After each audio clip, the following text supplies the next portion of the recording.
Hi, my name is Kaylin Iffert, and I would describe my overall reaction to the first 9 chapters of the book Whistling Vivaldi by Claude M. Steele as eye-opening and clarifying.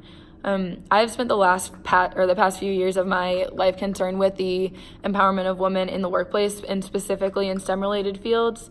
With this being said, the part of the book that stood out to me the most was early on when they discussed the study done at Michigan University regarding women underperforming in advanced math classes. At first, the study was focused on the environment of classes. They mentioned sociologists Nancy Hewitt and Elaine Seymour gathering data stating that women reported a chilly environment or chilly climate in math classes, which is why it was suspected that women would perform better or the same as men in English classes versus women performing worse than men in in math classes.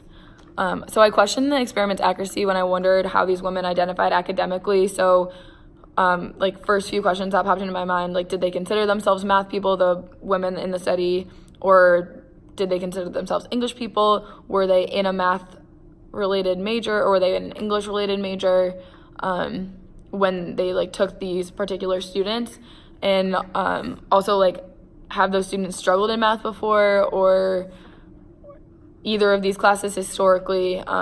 And luckily the author later addressed a lot of these questions when they said that there were many factors that could impact the results of the study. So I was glad to see that they did a few more experience regarding the issue of the threat of the group stigmatization on men versus women and English versus math. So did women do worse on the math portion than the men because of the fact that they were women, and stereotypically women are seen as having more limited ability in that higher level math?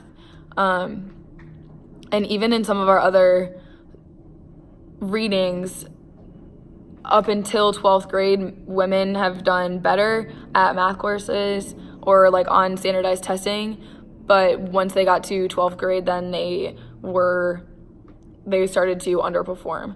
And so that is kind of, I think, where this study kind of relates to some of our past readings as well. Something that kind of terrified me as I continued reading was, and they didn't answer this question right away, was maybe this is just because biologically women are different enough that the capacity for higher level mathematics wasn't as high as men.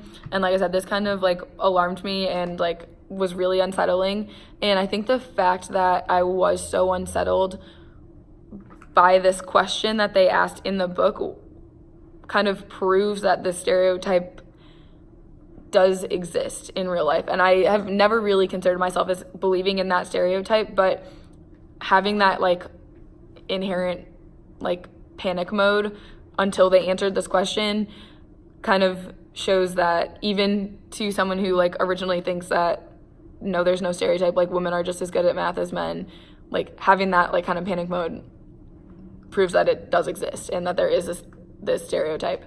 And even if you are one that doesn't believe really in the effects of that stereotype. So reading into the next portion of the chapter became problematic and alarming for me still, because realizing that somebody as educated as the president of Harvard could have believed also that this stereotype or that this ability level was lower for women just because of biology it is alarming to me, and I'm relieved to know that it was alarming to other people as well. So thankfully others found this to be an issue, and it was even more of a reason to study that further.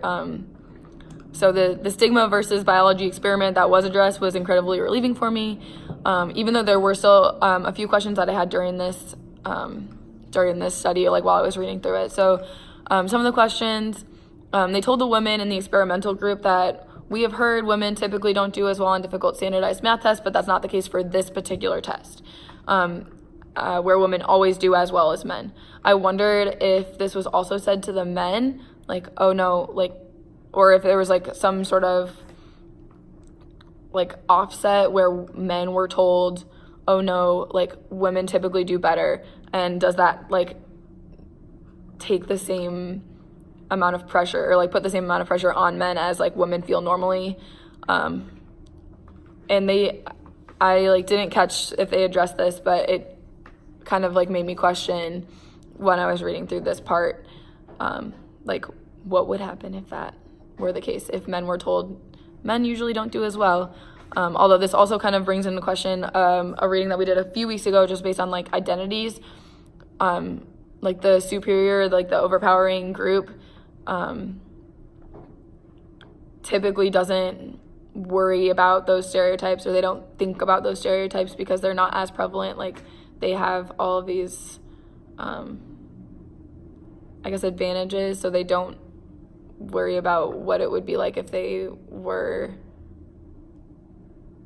told the opposite of what they've always believed to be true, even if they don't necessarily believe it, but they like have this like cultural understanding that men are better at math than women. So I'm not really sure if this would give us significant data, but I'm curious about the potential results of that. The results of this particular experiment were, like I said, relieving to me, knowing the results made me more confident in my own abilities, just because now there's like relevant evidence supporting that. And since I've started to focus on this, I've kind of been curious about teaching a math or engineering class that was only female students. I know they did this at my old school. They had an engineering, like a women in engineering class. There are definitely some more things to consider that could become potential issues or conflicts, such as like students that identify as non-binary or are transgender or transitioning. But I would be interested to see how I could incorporate like important female mathematicians and scientists into the class and try to break away from that stereotype and stigma that women aren't as good.